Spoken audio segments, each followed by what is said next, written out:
Frumoși mei gemeni, ce faceți, dragii mei? Bine ați venit la etalarea bonus pentru luna septembrie, valabilă, bineînțeles, pentru toți cei care aveți soare, lună, ascendent sau Venus în gemeni.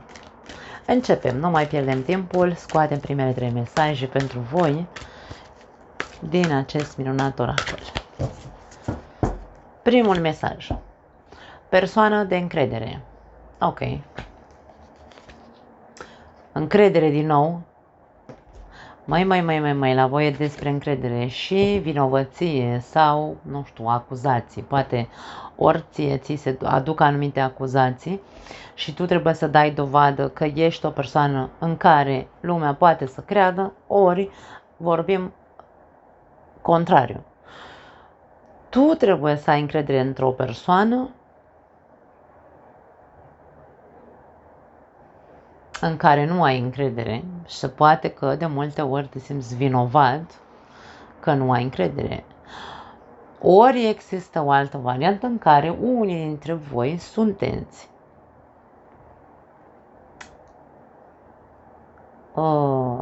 voi sunteți cei care îi arătați cu degetul pe celălalt, însă voi, nici măcar voi singuri nu aveți încredere în ceea ce, în propria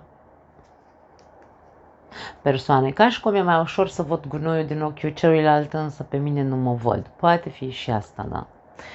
Optimism la capătul cărților. Da, foarte interesant. Dar aici, ce să zic, pot exista toate cele 3 variante.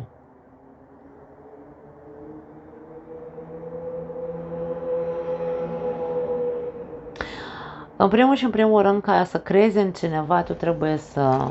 Bine, tu și fiecare dintre noi. Ca să credem în cineva, trebuie să existe aliniere între ceea ce spune acea persoană, ceea ce transmite și ceea ce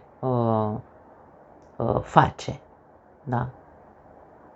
Când spun transmite, mă refer nu doar cu vorbele, ci, nu știu, așa, energetic, pentru că suntem energii, dragii mei, și ne simțim unii pe alții, indiferent că vrem sau nu să recunoaștem acest lucru. Ca să poți să ai încredere în cineva, pentru că avem de 2 ori aici. Există, da, poate pentru unii dintre voi există cineva de încredere în viața noastră, în viața voastră, însă voi nu credeți în acea persoană pentru că nu credeți nici măcar în voi. Ca și cum, păi eu nu cred în mine, mai pun botul să cred în ăsta la altul sau în asta la altă. Dar aici e vorba, o să-ți pară rău dacă tu nu te deschizi, dacă tu nu începi să crezi în tine, dacă tu nu începi să crezi în persoane, dacă tu nu începi să crezi în, cu mai mult optimism, da? Deci e vorba despre, ok, cu ce te ajută? Unde ești în momentul de față a vieții tale în care tu stai așa, în gardă tot timpul, întrebându-te dacă o fi sau nu o fi de încredere persoana asta. Foarte ciudat, pentru că gemenii experimentează, ei nu stau să... Gemenii în general au tendința să existe, pentru ei să existe, în ei să existe ideea de probă și eroare. N-au cum să rămână încrustați într-un cerc vicios de neîncredere, da? Neținând,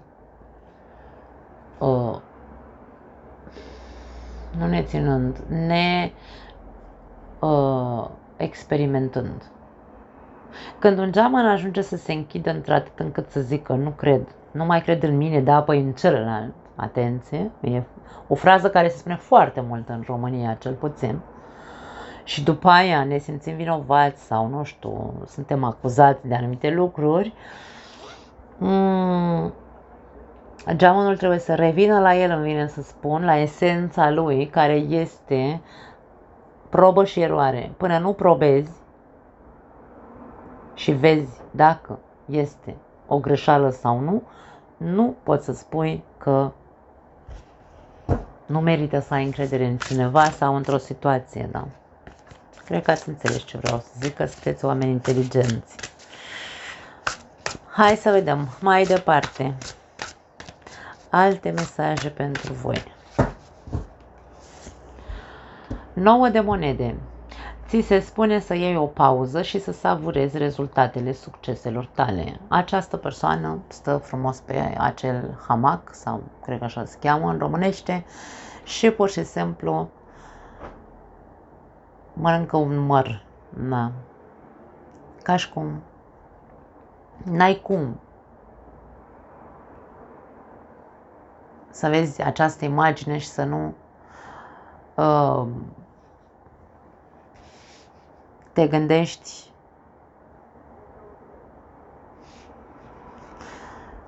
la cât de bine se simte această persoană numărând toate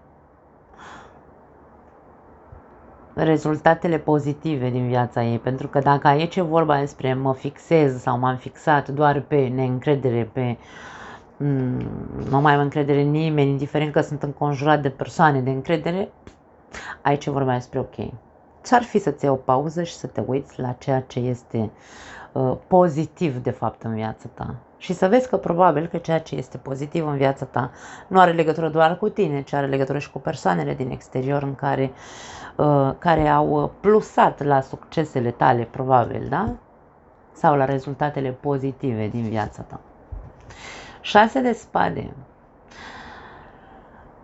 Foarte tare mesajul acestei cărți. Spune așa: toți la bord. Avem o persoană care e pe malul, nu știu, așa, ca și cum ar fi pe țărmă, așteptând să vină vaporașul să oprească și să urce în el. Și mesajul spune așa: toți la bord. Este timpul să scriem un nou capitol. Acest nou capitol pe care trebuie să-l scrii tu, din punct de vedere personal, are legătură cu încrederea. Ori cu a oferi încredere, atenție, există ambele variante, ori ca tu să faci munca personală cu tine într-atât încât să oferi nu doar imaginea, da? Imaginea, faptele, comportamentul trebuie să fie de încredere, ca celălalt să aibă încredere în tine, sau invers, cealaltă variantă în care să începi să te deschizi, să ai încredere. Probă și eroare, nu uita. 9 de cupe, aveam 9 de monede, 9 de cupe. Aici vorbim de foarte multă independență și libertate, atenție. Da, poate unii dintre voi vă simțiți mult mai bine singuri sau, nu știu, așa, să nu vă tragă nimeni la răspundere de unde vii la ora asta. Era, ce tare era melodia aia a lui Smiley, cred că era, mi-a plăcut foarte tare, mi-a rămas în memorie. 9 de cupe zice așa: trăiește într-o stare constantă de recunoștință. Dacă aici vorbim despre este momentul sau este timpul să scrii un nou capitol în viața ta, luând o pauză și savurând acele rezultate pozitive și trăind sau conștientizând că trebuie să ai o stare constantă de recunoștință, când ne luăm o pauză și vedem tot ce este pozitiv și suntem recunoscători pentru ceea ce am trăit, indiferent cât de poate alte situații mai urâte sau persoane care ne-au dezamăgit au existat în viața noastră, conștientizăm că e ok. Hai să-mi rescriu, da? Sau mă rog, hai să încep un nou capitol. Deschizându-mă, bineînțeles,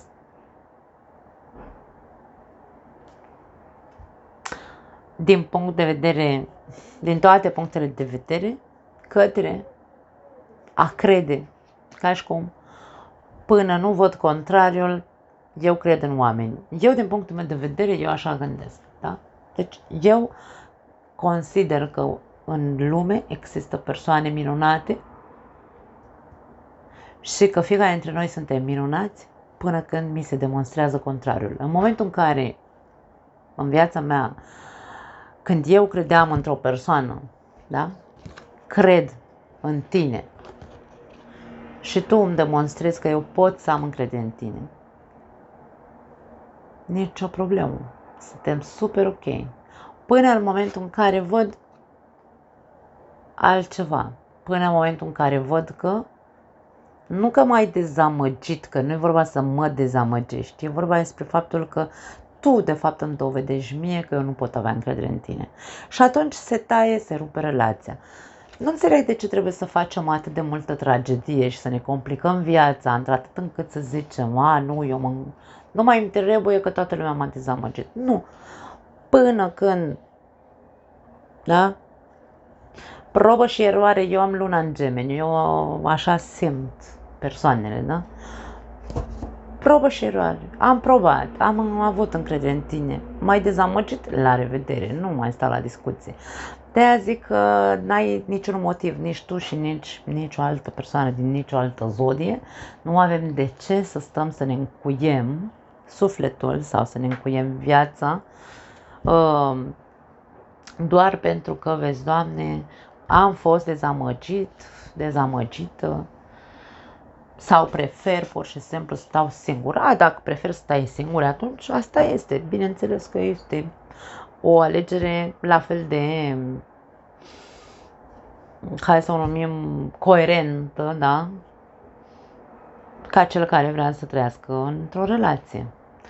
La capătul cărților avem 4 de monede. Răsfață-te cu ceva strălucitor din când în când. Bine, nu zice să te duci să-ți cumperi paiete sau sclipiciuri, dar aici vorba despre a-ți da, nu știu, poate anumite capricii. Poate unii dintre voi sunteți cam zgârciți așa, 4 de monede este cartea zgârcitului. Dacă nu vă gândiți la sufletelul vostru să vă dați un pic de, nu știu, hai să numim așa, cum am zis, capriciu, cui vrei să dai capricii? Pentru cine faci ceea ce faci, dacă nu faci pentru tine? Cam asta ar fi întrebarea. Mai departe, îngerii iubirii, foarte, foarte interesant. Izolare, wow! Iubire reală sau sinceră și copii. Ok. Avem romantism, la capătul cărților. Pentru cei care aveți o relație, dragii mei,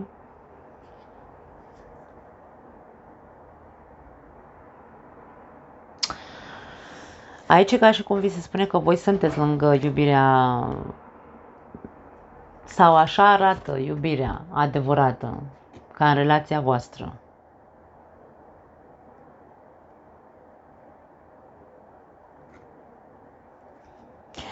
Atenție dacă unul dintre voi doi i-a înșelat încrederea celuilalt. Poate să fie vorba despre asta. Ori unul dintre voi doi ați vrut, nu știu,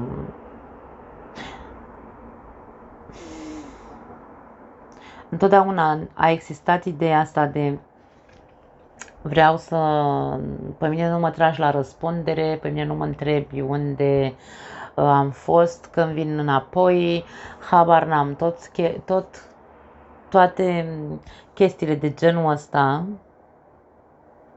Poate exista varianta asta pentru unii dintre voi și să fii, nu știu, nu neapărat vorbim despre triunghiuri amoroase, însă aici vorbim despre vinovăție. Până și neglijența în relație se poate numi, dacă vrei, triunghi amoros. În momentul în care tu nu mai demonstrezi celuilalt nimic, nu mai vezi, nu știu, nu mai ești atentă cu celălalt, celălalt își pierde încrederea în tine. Nu te mai vede. După aia tu la un moment dat ajungi să te simți vinovat, sau mă rog, cel care a dezamăgit ajunge să se simtă vinovat sau este acuzat de faptul că neglijează relația. Și aici, ca să recuperezi încrederea, dragii mei, nu neapărat că este vorba despre că e foarte complicat, ci e vorba de faptul că trebuie introdus din nou, nu știu, un soi dorință de a începe să ne îndreptăm unul către celălalt. Avem mesajul romantismului aici. Să fiți un pic mai calzi, un pic mai, da, ambii. Deci nu mă refer doar la gemeni aici. Pentru că aici avem copii. Nu știu dacă copiii influențează într-un fel sau altul relația voastră. Dacă sunt mici, poate fi. Poate exista varianta că, Doamne, copiii sunt mici, ce să facem? Nu prea putem să avem gesturi romantice, da? Când vorbim despre copii mici, nu știu, ne referim... Nu contează, pentru fiecare dintre noi este foarte privat, da, să zicem, ce înseamnă pentru mine să mă deranjeze sau dacă pot să fac anumite lucruri sau nu de față cu copilul. Însă eu aș spune că copiii nu sunt o influență în relația de cuplu decât în momentul în care noi nu suntem conștienți că ne ascundem în spatele copiilor și ne îndepărtăm, ne detașăm de celălalt. Da? Asta este singura influență pe care eu o văd, pentru că copilul nu are cum să-ți influențeze altfel. Doar noi ne ascundem ca adulți, ca niște lași, ne ascundem în spatele cuvântului copil. Stai că plânge copilul, stai că trebuie să schimb copilul, stai că trebuie să-i dau cu lingurița. Da? În fine, nu intru în polemici pentru că nu are sens. Relația ta arată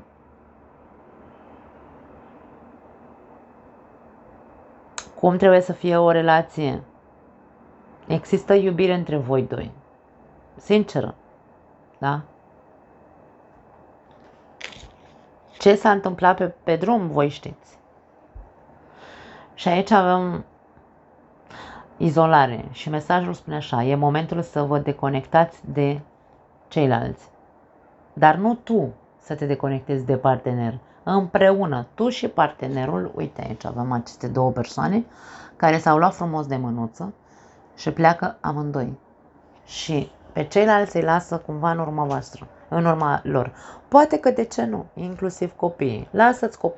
Lăsați-vă copiii, o săptămână la părinții voștri, la unul dintre părinții voștri și plecați împreună într-o călătorie romantică, nu știu, duceți-vă, nu trebuie să vă faceți, dragii mei, în Thailanda, că așa ce mai ne răhățim pe noi că trebuie să facem vacanțe în locuri exotice. Du-te, domne, la țară, la iarbă verde, du-te să miroasă, să-ți intre din nou în tine conexiunea cu adevărat, cu natura, nu cu căcaturile astea, cu atâtea fake-uri care trebuie să ne facem poze, să arătăm cât suntem noi de mamă. Nu, mergeți undeva unde să fiți doar voi doi, ca să ce? E timpul să rescrieți un nou capitol în această relație. Să vă recuperați încrederea, să nu mai stați să vă acuzați unul pe celălalt de tu n-ai făcut, da, de ce? E foarte, foarte profund. Voi alegeți ce vreți să faceți. Pentru cei singuri,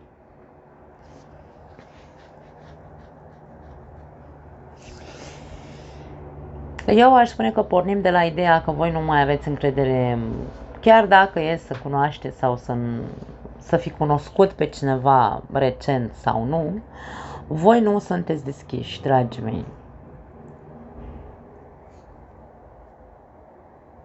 Poate că unii dintre voi sunteți predispuși sau așa vă iese vouă să, chiar dacă iubiți, pentru că aici avem mesajul iubire sinceră, chiar dacă se întâmplă să te îndrăgostești de cineva, eu nu zic aici neapărat că vezi, Doamne, apare cineva sau nu, eu simt aici că deja pentru unii dintre voi care sunteți singuri, aveți faimă de burlaci, atenție, avem 9 de monede, 9 de cupe, aici nu vorbim despre cei singuri care, vezi, Doamne, eu sunt singur și nu, cred că vorbim despre cei care sunt consacrați așa, de burlaci, da? Chiar dacă a apărut cineva în viața voastră și chiar dacă iubiți sau există, nu știu, da, într-un fel sau altul iubiți acea persoană, voi fugiți, dragii mei, da? Voi fugiți. Vă izolați și vă ascundeți în spatele, ori vă aveți comportamente infantile. Aici cu copiii poate să fie comportamentul tău infantil. În momentul în care iubești pe cineva, n-ai cum să fugi de persoana respectivă sau să te izolezi. Da? N-ai cum. Mai ales dacă aici vorbim despre iubire reciprocă, adică și cealaltă persoană te iubește. Aici nu mai este vorba despre doar eu iubesc. Da? Nu. Aici vorba despre ambele persoane simt același lucru. Și mă port ca un copil mic în care dau bir cu fugiții pentru că eu sunt un burlac consacrat și nu vreau, Domne, să mai mă bag într-o relație serioasă. Ei bine, e timpul să rescrieți un alt capitol în viața voastră, dragii mei. Mesajul acestui card cu romantismul spune așa: sentimentele tale sunt autentice și demne de a fi trăite. Nu vrei să trăiești iubire doar pentru că tu ești încrustat acolo în nu mai îmi trebuie, nu mai am încredere. Na, asta în general pentru femei, iar bărbații în general nu-mi trebuie mie poamă pe cap, cum se spune, nu? Las, stau eu așa singur și neliniștit că e mai bine. Ei bine, nu, dragii mei, dacă și numai dacă, bineînțeles, a apărut deja sau există cineva în viața voastră pentru care aveți sentimente și poate fi care sentimentele sunt reciproce. Nu mai dați bir cu fugiții, nu vă mai comportați ca niște copii, puneți mâna și luați așa, da? Sunteți om serios sau nu? Femeie, bărbat, mi-e indiferent, da? Sunteți oameni mature și, sau mă rog, adulți? Ca aici, dacă comportamentul infantil, maturitate nu prea există, da? Așa că, dacă ești un adult, pune mâna și comportă-te ca un adult. Asumă-ți acele sentimente pe care le ai. Mai departe, avem păsăricile, păsărelele. Vin mesaje și vești către voi. Avem lupul, istețime și liniște, ca și cum mergi un pic pâș-pâș, sau aceste mesaje sau vești vor veni către tine într-un mod, hai să numim așa, silențios.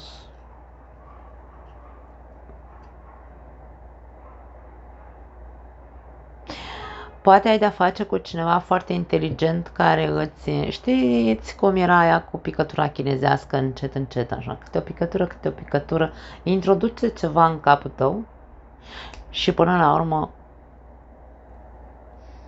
va face un click cumva. Poate fi.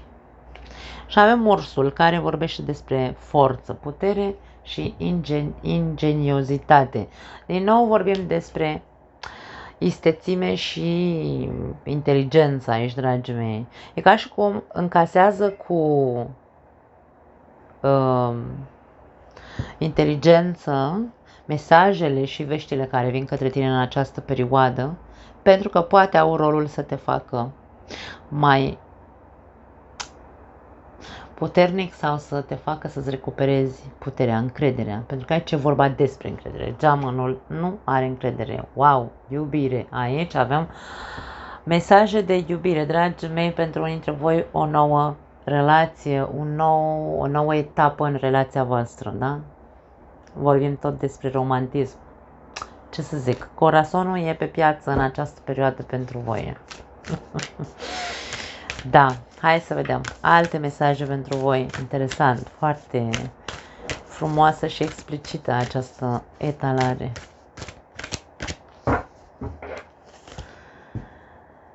Cum ți se pare acest final fericit? Am mai văzut eu, cred că la voi în trecut, acest card.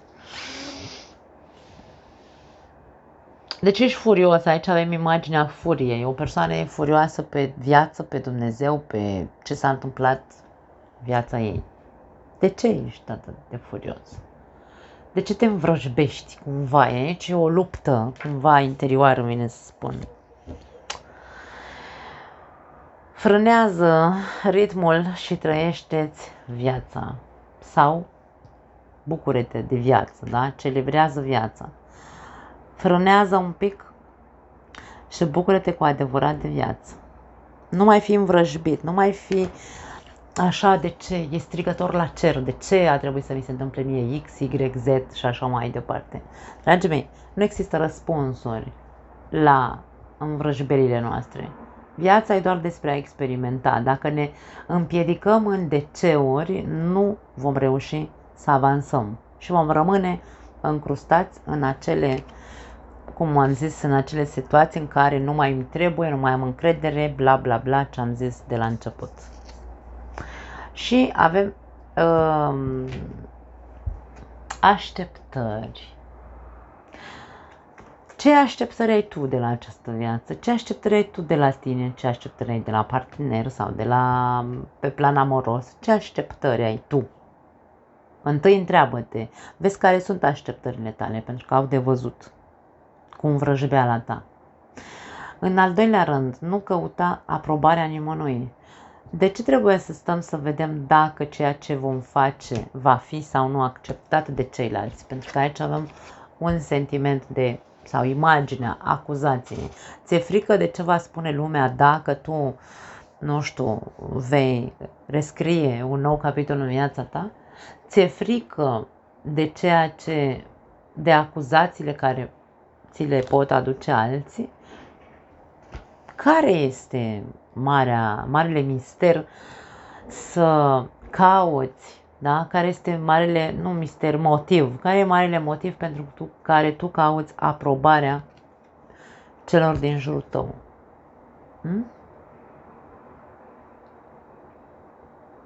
Pentru că după aia cazi din nou, trebuie să conștientizezi că mereu cazi în această învrăjbeală în care zici de ce? De ce m-am luat după tine? De ce, nu știu, de ce viață? De ce, Doamne? De ce? Când e atât de simplu. Nu e vorba să trăim fără așteptări. Atenție! Mie, persoanele care, da, propovăduiesc această latură a psihologiei, care zic învață să nu ai așteptări. Nu trebuie să avem așteptări de la celălalt. Hai pe bune. Când tu spui această frază, tu ai așteptări de la altul. Tu ai așteptări ca noi să-ți dăm, nu știu, un like dacă vrei. Tu ai așteptări ca celălalt să te iubească. Ai așteptări ca celălalt să-ți facă pe plac. Nu mai propovăduiți tâmpenii de genul ăsta. Dragii mei, vor exista întotdeauna așteptări. Important este să știm dacă sunt sau nu viabile, dacă sunt sau nu se pot realiza. Da? Nu e vorba că nu trebuie să avem așteptări. Cel puțin din punctul meu de vedere, mi se pare tâmpenie să ni se interzică să avem așteptări când toți avem așteptări. Eu am așteptări de la tine să-mi dai un like, Domne, pentru că eu am muncit aici să dau niște informații, da? Ca să ne înțelegem. Nu mor după așteptările alea, adică eu nu mor, vai, dacă n-am eu 500 de like-uri de la gemeni, mamă, mă pun aici, de ce nu dați like-uri, că ia uite câtă informație vă dau, da? Așa, ca să înțelegeți la ce, da? La ce mă refer când spun chestiile astea. Vedeți de ce aveți așteptări și de ce, dragii mei, așteptați într-un fel sau altul, de ce căutați aprobare? Da? La capătul cărților avem lumea te așteaptă, mâine e o nouă zi, de mâine poți să începi încet să faci un pas și să ieși de acolo, din acel pat în care tu te-ai încrustat și zici nu mai am încredere, nu mai îmi trebuie, bla bla bla, ce am zis până acum, da? Nu mai am altceva pentru voi. Vă pup, dragii mei, dați un like totuși. Ne vedem data viitoare. Ciao!